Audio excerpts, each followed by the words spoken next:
Al igual que el cerebro, la médula espinal dentro de la columna vertebral se encuentra protegido por tres capas de meninges.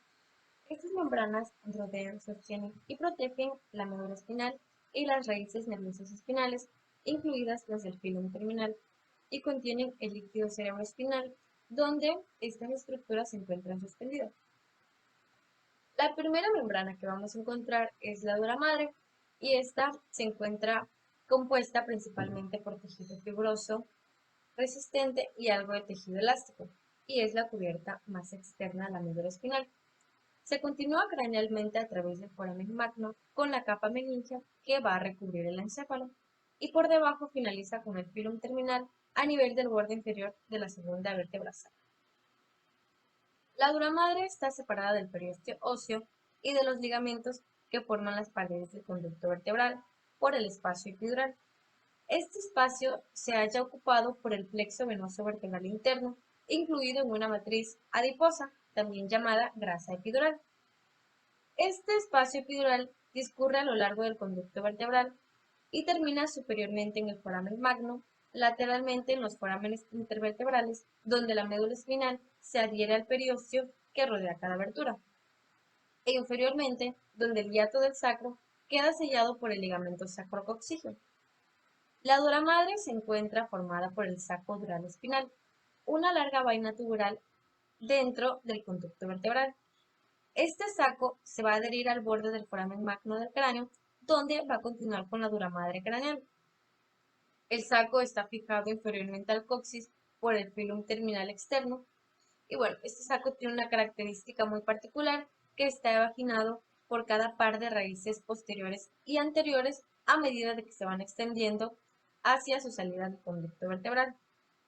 Y bueno, así las extensiones de la dura madre espinal se van adelgazando progresivamente y van a rodear cada par de raíces nerviosas posteriores y anteriores a modo de vainas radiculares durales. Eh, Estas vainas se van a mezclar con el epineuro, que como sabemos pues es la capa más externa del tejido conectivo que cubre los nervios espinales, y se va a adherir al periósteo de revestimiento de los forámenes intervertebrales. La segunda capa que vamos a encontrar es la aracnoides, que es una lámina impermeable avascular compuesta por tejido fibroso y elástico que va a tapizar o a cubrir el saco dural espinal y sus vainas radiculares durales. Anatómicamente lo vamos a encontrar entre la pia madre y la dura madre externamente. Está separado de la pia madre por un amplio espacio, este conocido como el espacio subaracnoideo, que se encuentra lleno de líquido cerebroespinal. Este espacio está atravesado por fibras de tejido conectivo, o también llamadas trabéculas aracnoideas, que su función es conectar la aracnoides con la pia madre. La aracnoides va a continuarse por encima a través del foramen magno con la aracnoides que va a cubrir el encéfalo, y caudalmente va a finalizar en el filum terminal a nivel del borde inferior de la segunda vértebra sacra.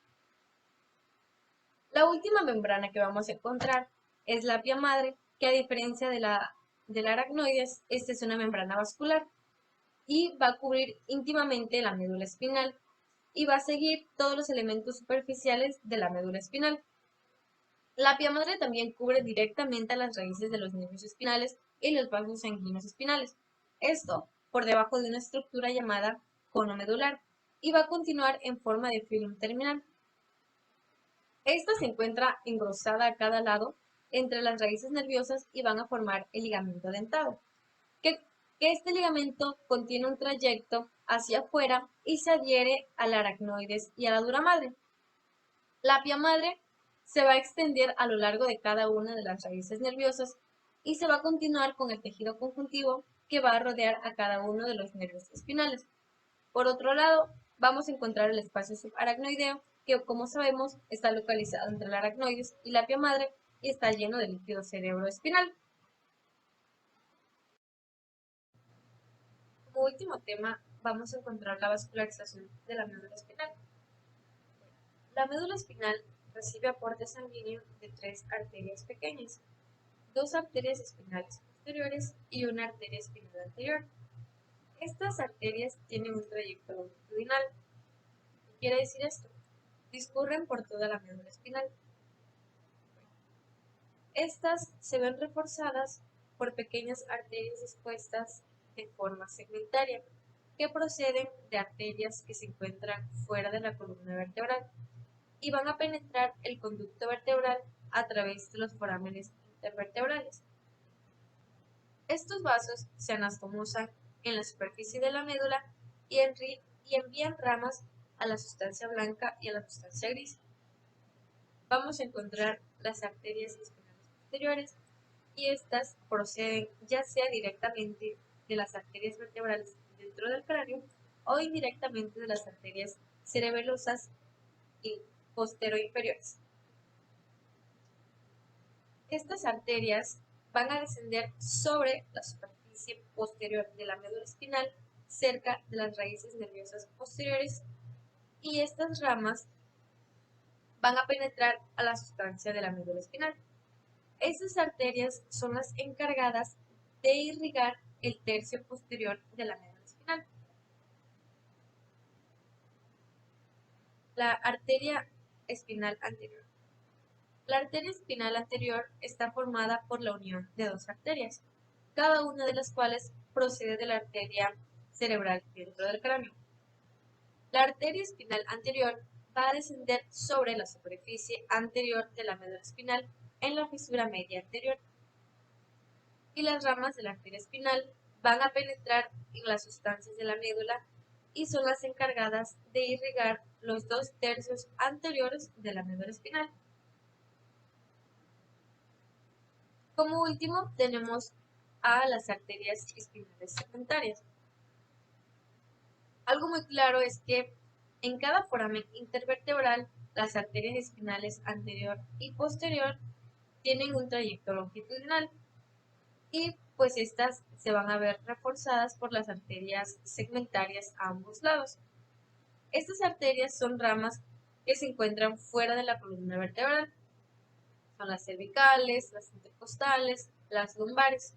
Entonces, para terminar, el conducto, o sea, después de penetrar el conducto vertebral, cada arteria espinal segmentaria va a dar lugar a arterias, la arteria radicular anterior y posterior, que van a ser las acompañantes de las raíces nerviosas anterior y posterior de la médula espinal. Bueno, por último vamos a ver las venas de la médula espinal. En general, las venas de la médula espinal presentan una distribución similar a la de las arterias espinales. Suelen haber 3 venas espinales anteriores y 3 posteriores. Bueno, estas venas, como se encuentran las arterias, también están dispuestas longitudinalmente en toda la médula espinal, y estas tienen la función de comunicar y drenar hasta 12 venas medulares anteriores y posteriores. Bueno, estas venas también se unen a los plexos venosos epidurales en el espacio epidural, como bien mencionamos anteriormente. Y estos plexos venosos vertebrales internos pasan superiormente a través del foramen magno y se comunican con los senos durales y las venas vertebrales del cráneo.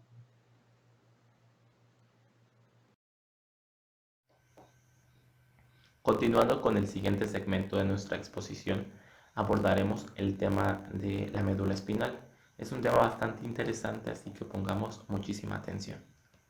Comenzando con la estructura, sabemos que la médula espinal tiene una estructura cilíndrica, finalizando con una estructura cónica.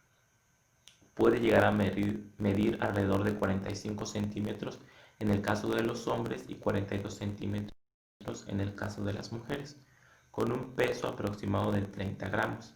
Pero por supuesto esto es una medida generalizada, porque esto va a ir variando de acuerdo principalmente a la altura de cada persona. El inicio de la médula espinal es justo por debajo de la médula oblongada o del bulbo raquídeo, debajo y descendiendo del agujero magno, y finalizando en el cono medular o filum terminal, aproximadamente al nivel del borde inferior de la primera vértebra lumbar. Al hablar de la estructura de la médula espinal, es muy importante no olvidar las estructuras que están ligadas a esta, que le confieren protección y recubrimiento. Me refiero a las meninges, la dura madre, la aracnoides, la pía madre y por supuesto el líquido cerebroespinoso. En la siguiente imagen podemos observar algunas de las características ya un poquito más detalladas de la médula espinal. Esta se divide en distintos segmentos. Los primeros son los 8 segmentos cervicales, 12 segmentos dorsales, 5 segmentos lumbares, 4 segmentos sacros, un segmento coxigio y el filum terminal. En la parte superior vemos cómo tiene una intumescencia o está muchísimo más ancha a diferencia de las diferentes zonas. Lo mismo sucede en la parte lumbar.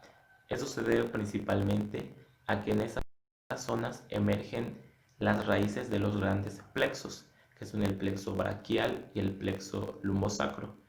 Ese es el motivo por el cual se presenta esa irregularidad o esas intumescencias, que se les conoce justamente como intumescencias cervical y lumbar. Dentro de la estructura también encontramos lo que viene siendo la fisura media anterior y la fisura media posterior. De la médula espinal van a emerger 31 pares de nervios raquídeos, así como en la parte inferior van a haber nervios muchísimo más abundantes que van a formar lo que se le conoce como la cola de caballo. Si realizamos un corte transversal en la médula espinal vamos a encontrar nuevas estructuras que a continuación vamos a explicar. Como podemos observar en la imagen, vemos dos estructuras con distintos colores. A la parte que tiene el color muchísimo más penetrante, un color cafecito como se ve ahí, la conocemos como sustancia gris, que principalmente va a estar conformada por cuerpos neuronales o somas y algunos axones no mielinizados, mientras que a la parte más clara se le conoce como sustancia blanca, que va a estar formado principalmente por axones mielinizados, de ahí que se le confiera ese color blanquecino.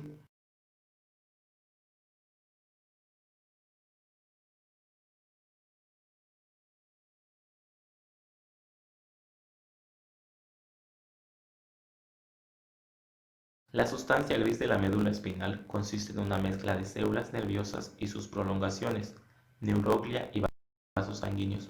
Es muy importante destacar que en la sustancia gris también puede llegar a haber presencia de axones mielinizados. Sin embargo, estos son en menor medida, a diferencia de la sustancia blanca.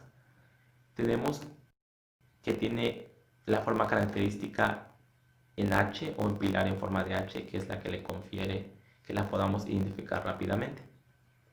También encontramos que esta va a estar dividida en columnas o cordones posteriores, anteriores y la columna gris lateral. Sin embargo, esta última no lo vamos a encontrar en todas las secciones de la médula espinal, sino principalmente en las regiones donde está más, el diámetro es muchísimo mayor o en las intumescencias, que son en la región cervical y en la región lumbar. También encontramos que hay una relación entre la cantidad de sustancia gris y el músculo inervado. Entre más sea la cantidad de músculo inervado, pues por supuesto que la sustancia gris va a aumentar. Entonces, sabemos que en nuestros miembros superiores e inferiores, pues hay muchísimo más músculos que inervar. Por lo tanto, y ese es el motivo por el cual encontramos muchísimo mayor cantidad de sustancia gris en la región cervical y en la región lumbar. Dentro de los distintos cordones o columnas vamos a encontrar también distintos grupos de células. En el primer cordón o las células grises anteriores vamos a encontrar células grandes y multipolares. Sus axones pasan a las raíces anteriores de los nervios raquídeos como aferentes alfa. ¿Qué quiere decir esto? Que son de los axones con una efectividad de conducción muchísimo más rápida y que también son sensitivas. Encontramos tres grupos básicos de células: las mediales, las centrales y las laterales. Encontramos también las células en los cordones grises posteriores, que aquí encontramos principalmente a cuatro grupos: el grupo de la sustancia gelatinosa, el grupo del núcleo propio, del núcleo dorsal y el grupo del núcleo aferente visceral. Es importante destacar que las dos primeras, del grupo de la sustancia gelatinosa y del núcleo propio, Lo encontramos a lo largo de toda la médula espinal. Sin embargo, las últimas dos, el núcleo dorsal y el núcleo aferente visceral, lo encontramos simplemente en ciertos segmentos del nivel cervical y el segmento lumbar. Por último tenemos a los cordones o columnas grises laterales, en las que encontramos principalmente células relativamente pequeñas que dan lugar a fibras simpáticas preganglionares.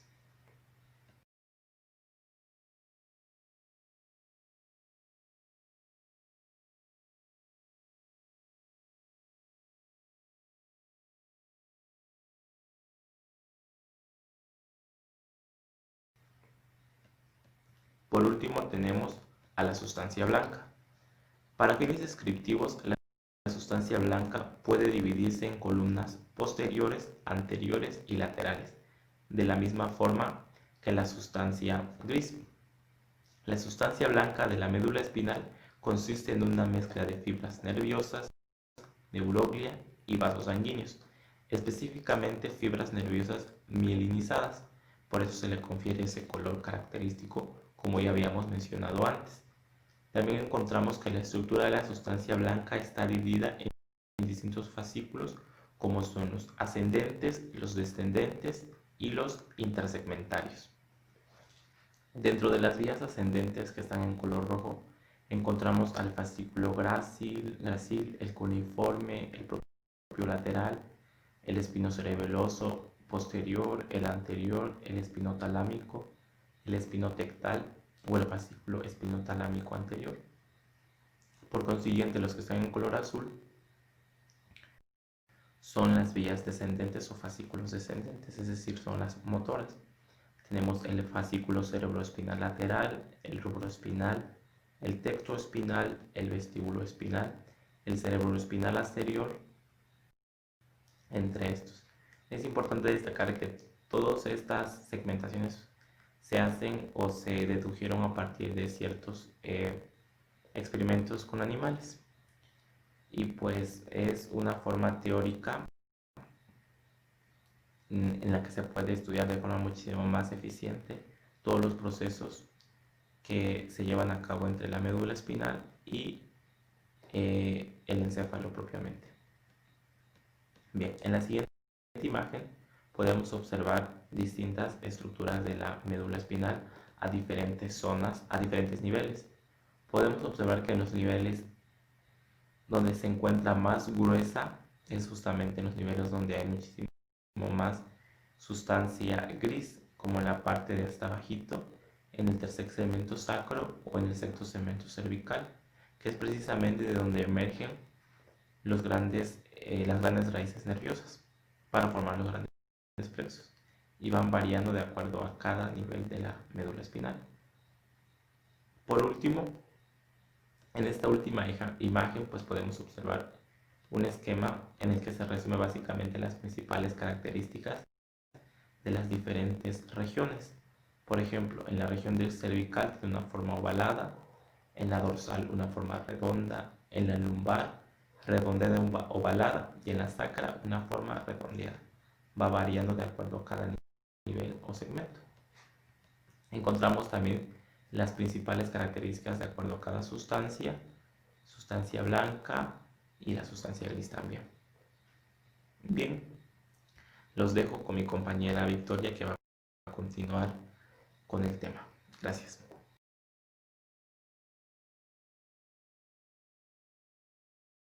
El encéfalo es el centro principal donde ocurre la correlación y integración de la información nerviosa, junto con la médula espinal. Este se encuentra en la cavidad craneal y se continúa con la médula espinal a través del foramen magno. El encéfalo se encuentra rodeado por tres meninges, la dura madre, la aracnoides y la epimadre, y el líquido cefalorraquídeo rodea el encéfalo a través de lo que es el espacio supraracnoideo. El encéfalo, además, de manera convencional, se divide en tres partes: en romboencéfalo, en mesencéfalo y en prosencéfalo. Y estos a su vez se subdividen. El romboencéfalo está compuesto por el bulbo raquídeo, la protuberancia y el cerebelo. El prosencéfalo se divide en diencéfalo, que es la parte central, y el telencéfalo, que son los hemisferios cerebrales. Y el mesencéfalo, junto con la protuberancia y el bulbo raquídeo, forman el tronco del encéfalo, que es la parte que queda si se retiran los hemisferios cerebrales y el cerebelo.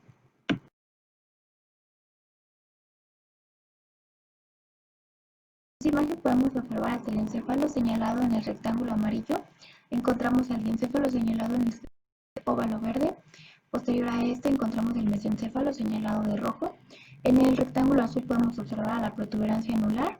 Posterior a esta, a lo que es el bulbo raquídeo señalado con la flecha verde. Y posteriormente el cerebelo señalado en el rectángulo rosado.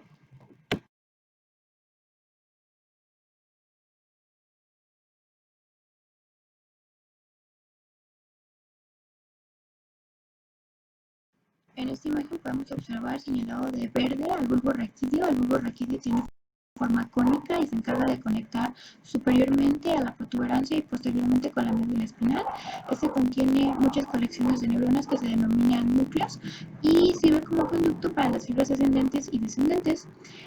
Señalado de azul encontramos lo que es la protuberancia, que se ubica en la cara anterior del cerebelo, por debajo del mesencéfalo y por arriba del bulbo raquídeo.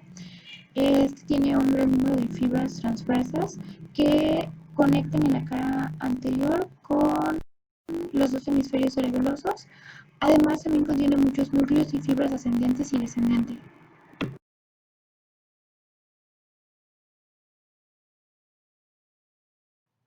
El bulbo raquídeo tiene forma de cono con su extremidad ancha dirigida hacia el lado superior. El conducto central de la médula espinal continúa hacia arriba en la mitad inferior del bulbo, en la mitad superior se expande como la cavidad del cuarto ventrículo. Las pirámides se usan en su extremo inferior y allí la mayoría de las fibras descendentes cruzan al lado opuesto para formar la decusación piramidal. La superficie posterior de la mitad superior del bulbo raquídeo forma la porción inferior del piso del cuarto ventrículo.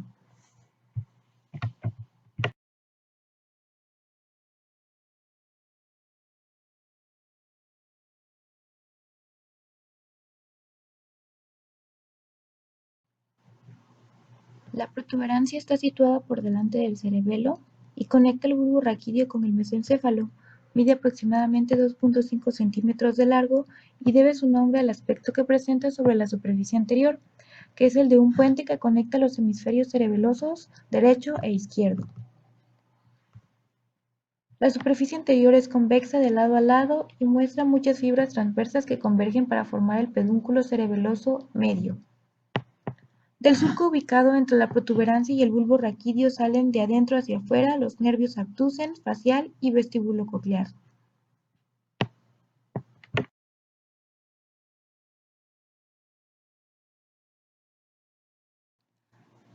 El cerebelo se halla situado en la fosa craneal posterior y está cubierto por arriba por la tienda del cerebelo. Es la parte más grande del cerebro posterior y se ubica por detrás del cuarto ventrículo, la protuberancia y el bulbo raquídeo. Tiene una forma más o menos ovoide y presenta un estrechamiento en su porción media. Consiste en dos hemisferios cerebelosos unidos por un vermis. El cerebelo está conectado con la cara posterior del tronco del encéfalo por tres haces simétricos de fibras nerviosas denominados pedúnculos cerebelosos, el superior, medio e inferior. El cerebelo se divide en tres lóbulos principales, el lóbulo anterior, el lóbulo medio y el lóbulo flóculo nodular. El lóbulo anterior. La corteza cerebelosa puede considerarse como una lámina grande con pliegues ubicados en el plano coronal o transverso. Cada lámina contiene un centro de sustancia blanca cubierto superficialmente por sustancia gris. Un corte transversal del cerebelo paralelo al plano medio divide las láminas en ángulos rectos y la superficie de corte tiene un aspecto ramificado denominado árbol de la vida. La sustancia gris de la corteza posee una estructura uniforme en toda su extensión.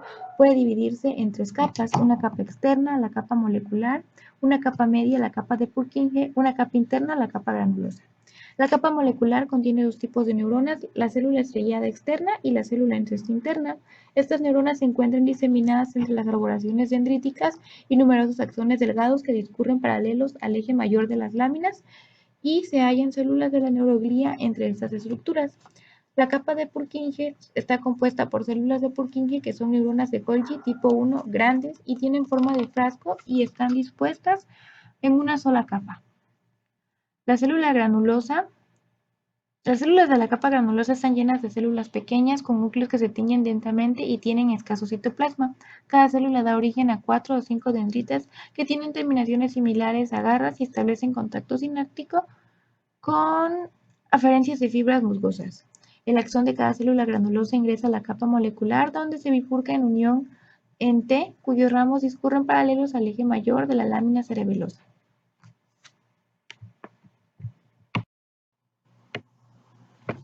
Dentro de la sustancia blanca hay 3 masas de sustancia gris que forman los núcleos intracerebelosos.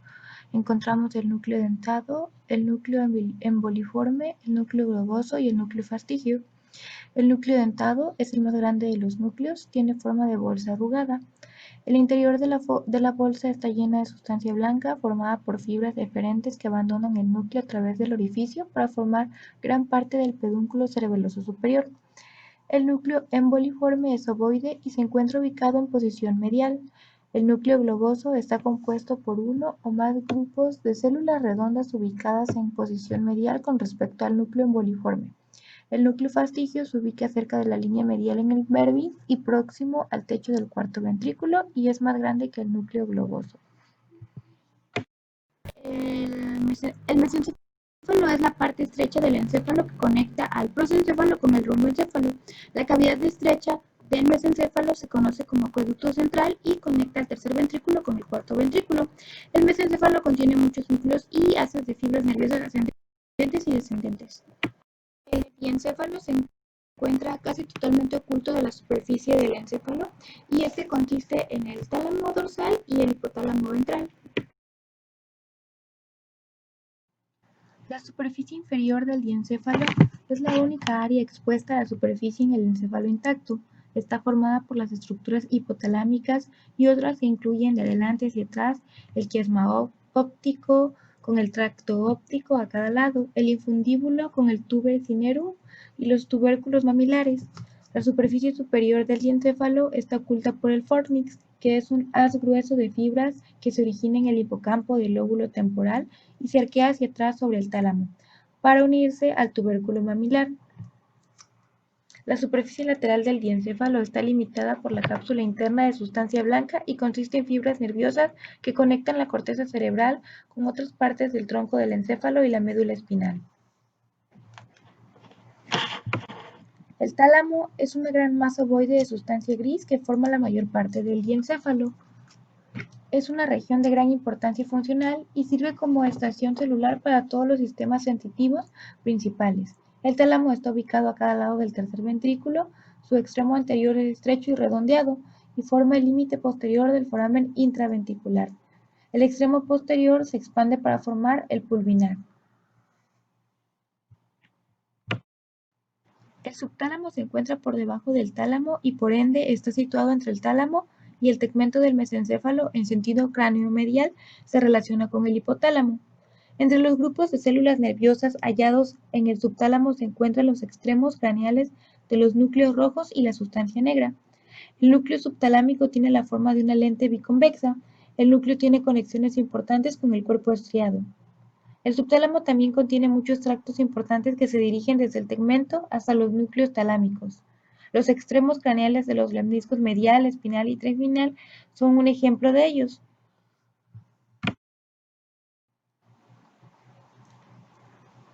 El epitálamo está formado por los núcleos avenoculares y sus conexiones y la glándula pineal.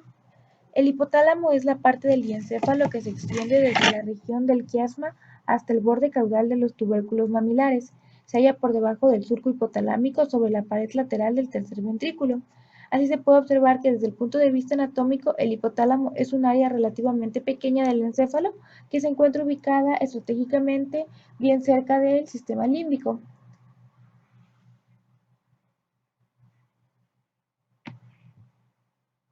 El cerebro es la parte más grande del encéfalo.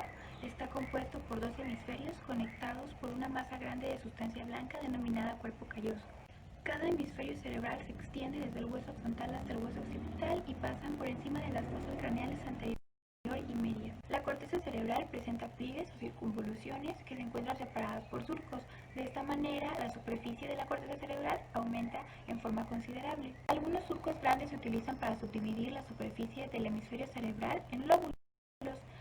Cada uno de los lóbulos lleva el nombre de los huesos del cráneo debajo del cual se encuentra ubicado. La capa superficial de cada hemisferio se conoce como corteza y está formada por sustancia gris. La cavidad presente dentro de cada hemisferio cerebral se conoce como ventrículo lateral. Y los ventrículos laterales se comunican con el tercer ventrículo a través de los forámenes interventriculares.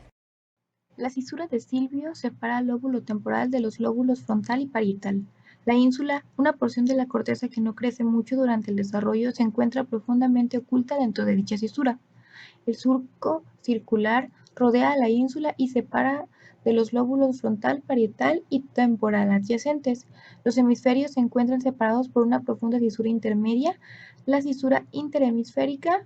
La cisura de Rolando surge alrededor de la parte del hemisferio medial, iniciándose cerca de la cisura interhemisférica y se extiende hacia abajo y hacia adelante aproximadamente 2.5 centímetros por encima de la cisura de Silvio. La cisura de Ronaldo separa el lóbulo frontal del parietal. La cisura parieto-occipital pasa a lo largo de la superficie media de la porción posterior del hemisferio cerebral y después viaja hacia abajo y adelante en forma de una hendidura profunda. Esta cisura divide al lóbulo parietal del occipital. La cisura calcarina inicia en la superficie medial del hemisferio cerca del polo occipital y se extiende hacia adelante hasta un área ligeramente por debajo del esplenio o rodete del cuerpo calloso. El lóbulo frontal se extiende desde el polo frontal hasta la cisura de Ronaldo y la cisura de Silvio. El surco precentral se encuentra delante del giro precentral y paralelo a la cisura de Ronaldo. Los surcos frontales superior e inferior se extienden hacia adelante y abajo desde el surco precentral, dividiendo la superficie lateral del lóbulo frontal en tres giros paralelos: los giros frontales superior, medio e inferior. El giro frontal inferior se divide en tres partes: la porción orbital, que se encuentra rostral a la rama horizontal anterior; la porción triangular en forma de cuña, que se ubica entre las ramas horizontal anterior, ascendente, anterior; y la porción opercular, que se encuentra entre las ramas ascendentes y el surco precentral. El lóbulo parietal se extiende desde la cisura de Ronaldo hasta la cisura parieto-occipital. Lateralmente se extiende al nivel de la cisura de Silvio. El surco poscentral se encuentra por detrás del giro poscentral. El surco intraparietal es una hendidura horizontal que en ocasiones se une al surco poscentral. El lóbulo parietal superior se encuentra por encima de la porción horizontal del surco intraparietal y el lóbulo parietal inferior se encuentra por debajo de este. El lóbulo temporal se encuentra debajo de la cisura de Silvio y se extiende hacia atrás del nivel de la cisura parieto-occipital en la superficie medial del hemisferio. La superficie lateral del lóbulo temporal se divide en los giros superior, medio e inferior, paralelos, que se encuentran divididos por el surco temporal superior y el surco temporal medio. El surco temporal inferior se extiende por la superficie inferior del lóbulo temporal desde el polo temporal hasta el polo occipital. El giro temporal transverso ocupa la parte posterior de la superficie temporal superior. El lóbulo occipital se encuentra situado detrás de la cisura parieto-occipital. La cisura calcarina divide la superficie medial del lóbulo occipital y el giro lingual. La corteza alineada a la cisura calcarina es la corteza estriada, porque contiene una banda clara de fibras mielinizadas. Es el sitio de la terminación de las aferencias visuales provenientes del cuerpo geniculado lateral. Así, en esta región la corteza funge como corteza visual primaria. Como el último punto, toca hablar de las funciones estructurales del encéfalo. Hablar de las funciones del encéfalo es hablar de las divisiones del encéfalo. Aquí las dividimos en cuatro: tronco encefálico, que a su vez se divide en mesencéfalo, protuberancia y bulbo raquídeo. El 2 es el diencéfalo, el punto 2, lo dividimos en tálamo, subtálamo e hipotálamo. Como número 3 tenemos cerebro, y como número 4 tenemos telencéfalo. Este es el cerebro como tal y lo dividimos en funciones de hemisferios cerebrales y corteza cerebral. En esta siguiente diapositiva encontramos las divisiones del tronco encefálico y empezamos primero por el mesencéfalo. Este posee neuronas somáticas que controlan el movimiento ocular. Esta información se encuentra aquí es en donde los nervios craneales hacen su intervención. Esta información la encontramos en los núcleos de los pares craneales 3 y 4, oculomotor y troclear. Otra de las funciones que tiene el mesencéfalo es que posee otras neuronas que forman parte de un sistema para el control motor junto con el cerebelo y la corteza. Y una más es que contiene neuronas que están implicadas en transmitir señales, y estas señales están relacionadas con la audición y la visión. En esta siguiente diapositiva encontramos las divisiones del tronco encefálico y empezamos primero por el mesencéfalo. Este posee neuronas somáticas que controlan el movimiento ocular. Esta información se encuentra aquí es en donde los nervios craneales hacen su intervención. Esta información la encontramos en los núcleos de los pares craneales 3 y 4, oculomotor y troclear. Otra de las funciones que tiene el mesencéfalo es que posee otras neuronas que forman parte de un sistema para el control motor junto con el cerebelo y la corteza. Y una más es que contiene neuronas que están implicadas en transmitir señales, y estas señales están relacionadas con la audición y la visión. Inmediatamente caudal al mesencéfalo encontramos la protuberancia. Este contiene motoneuronas somáticas que controlan la masticación, esto gracias al núcleo del nervio trigémino, el movimiento ocular, esto gracias al núcleo del nervio abducens, y los músculos de la cara, esto gracias al núcleo del nervio facial. También también recibe información somatosensorial desde la cara, del cuero cabelludo, la boca y la nariz, esto gracias al núcleo del nervio trigémino. La protuberancia también está implicada con el procesamiento de la información relacionada con la audición y el equilibrio, esto gracias al núcleo del nervio paracraneal vestibulococlear.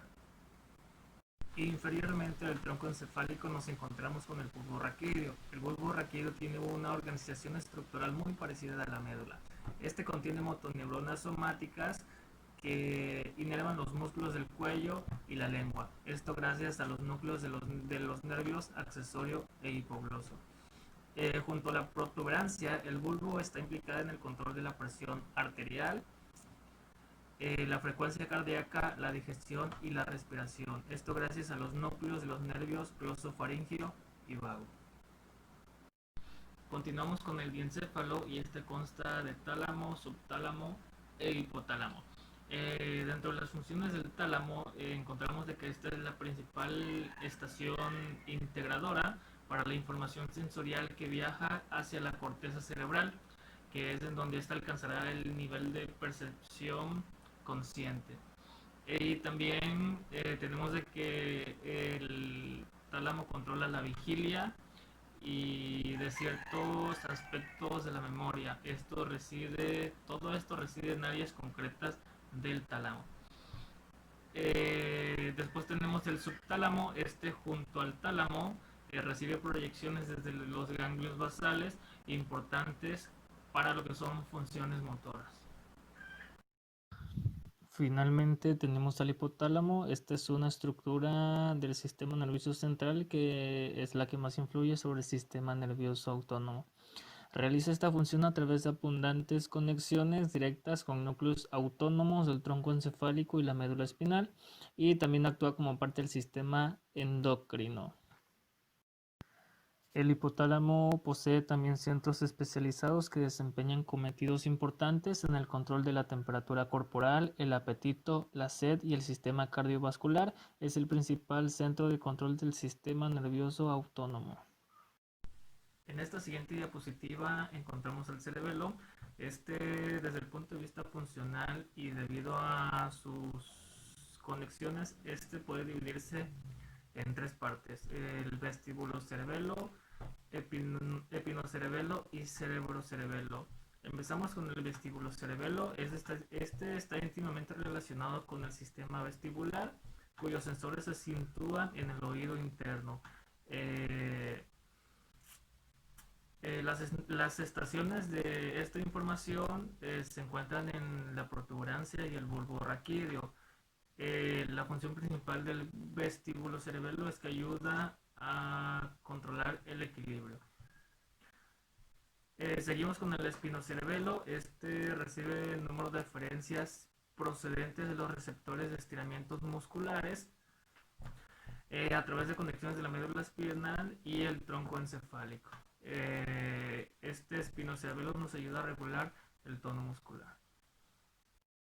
Finalmente tenemos el cerebrocerebelo. Esta es la porción más grande del cerebro humano y recibe un gran número de proyecciones desde las porciones sensoriomotoras de la corteza cerebral a través de neuronas en la protuberancia.